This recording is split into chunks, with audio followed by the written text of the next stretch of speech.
"Murder is easy," Agatha Christie once proclaimed, as she dreamed up the title for one of her classic crime novels. Easy for Dame Agatha, anyway. In 2017, the British Queen of Mystery, as her current publisher has dubbed her, is having a moment, yet again. The novelist and playwright, who had a pretty good run during her lifetime, 1890 to 1976, is hotter than ever in the 21st century. The Queen indeed reigns over a publishing empire, with 2 new movies out this fall, Murder on the Orient Express and Crooked House, a series of TV adaptations set to stream on Amazon, and books on current bestseller lists thanks to a complete reissue of all her mysteries in the US, and a new series of Christie novels being penned by contemporary crime writer Sophie Hannah. Why does the creator of celebrated sleuths Hercule Poirot and Miss Marple, who has sold more than 2 billion books worldwide, outranked only by the Bible and Shakespeare, still knock them dead nearly a century after she published her first book? Let's examine the evidence. The movie tie-in jacket for Murder on the Orient Express is The movie tie-in jacket for Murder on the Orient Express is by Agatha Christie. Photo, William Morrow. She wrote Murder, folks. It starts with the books, of course. And in the 21st century, the image of Christie as a sweet old lady who wrote quaint tales of gentle deaths, often by poison, set in charming English villages is shifting to a more nuanced view. Christie 2.0 is studied at academic conferences and in scholarly books, with a new generation of mystery writers piping up as vocal fans. Agatha Christie, a hack? Prove it, they say. She's the gold standard, the Shakespeare of crime writers, and she influenced many of today's crime writers, says Hannah, a British mystery novelist. Keep her safe, chosen by the Christie estate to conjure up new Poirot mysteries, 2014's The Monogram Murders and 2016's Closed Casket, with another title coming in 2018. Hannah believes Christie in the past was underrated by snobby people who thought she was a page-turning genre writer, while Hannah trumpets her mentor as a serious literary stylist who combines brilliantly strong storylines with truths about human nature, among them greed, jealousy, revenge, and fear. Jennifer Hart, a senior vice president at William Morrow, a division of HarperCollins that works closely with HarperCollins and the Christie estate, notes that the author's cozy image is a misnomer. She writes about murder, Hart points out. These are murder mysteries.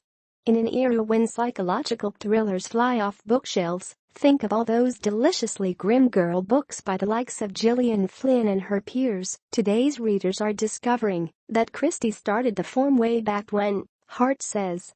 And then there were none by Agatha Christie. And then there were none by Agatha Christie. Photo, William Morrow. Killing them on screen and page. With the lavish, star-studded, but poorly reviewed adaptation of Murder on the Orient Express chugging into theaters November 10, Christie is getting a high-profile boost from director Kenneth Branagh, who also stars as the lavishly mustachioed genius of detection, Poirot. Because of the film, Murder on the Orient Express is now the top seller in the U.S. among all Christie's books, this year surpassing And Then There Were None, considered by many to be her masterpiece. That 1939 locked room mystery, in which guests are lured to a house on an island and killed off one by one, became a USA Today bestseller in 2016 after a Lifetime adaptation aired. This year alone, HarperCollins is shipping 500,000 copies of Orient Express in various formats, from paperback movie tie-in editions to a hardcover facsimile of the original 1934 British Crime Club edition. A new facsimile edition of the 1934 edition of Murder. A new facsimile edition of the 1934 edition of Murder on the Orient Express is by Agatha Christie. Photo, William Morrow. Hannah, who was on her way to the film's world premiere at London's Royal Albert Hall when USA Today caught up with her, says there's a reason the brilliant Orient Express is Christie's most popular novel. It's a closed group of suspects trapped on a train in snowstorm, and the solution to the mystery is the cleverest in all of mystery fiction, says Hannah, who fell in love with Christie as a 12-year-old. "We mustn't spoil it for everyone," she says, but when Mr. Ratchet, Johnny Depp in the movie, is discovered murdered in his compartment with 12 stab wounds, there are 12 possible suspects. The novel, Hannah says, is absolutely perfect in its construction. All together now. For the first time since 1980, Christie's books are now under one publisher in the U.S. In 2011, William Morrow began reissuing all 80 of the novelist's works, 66 mysteries and 14 story collections, in uniform paperback and digital editions with new, pleasingly retro jackets. A branding campaign was developed calling her the Queen of Mystery. The phrase appears on the new jackets, and quotes were gathered from contemporary mystery writers, including Louise Penny and Sue Grafton, singing Christie's praises. To modernize the AVR, e-singles and new digital audio recordings read by stars such as Downton Abbey's Dan Stevens have hit the market. The movie tie-in jacket for Agatha Christie's Crooked. The movie tie-in jacket for Agatha Christie's Crooked House.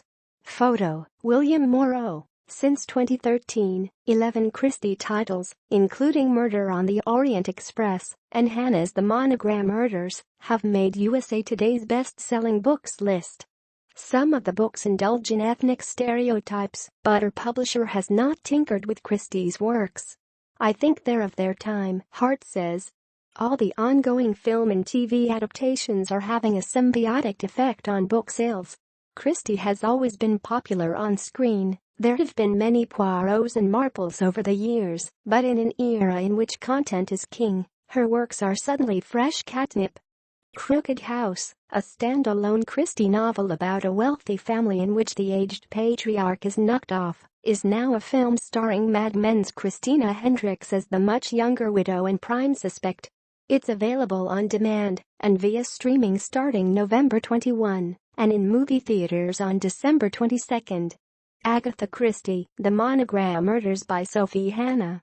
Agatha Christie, The Monogram Murders by Sophie Hannah.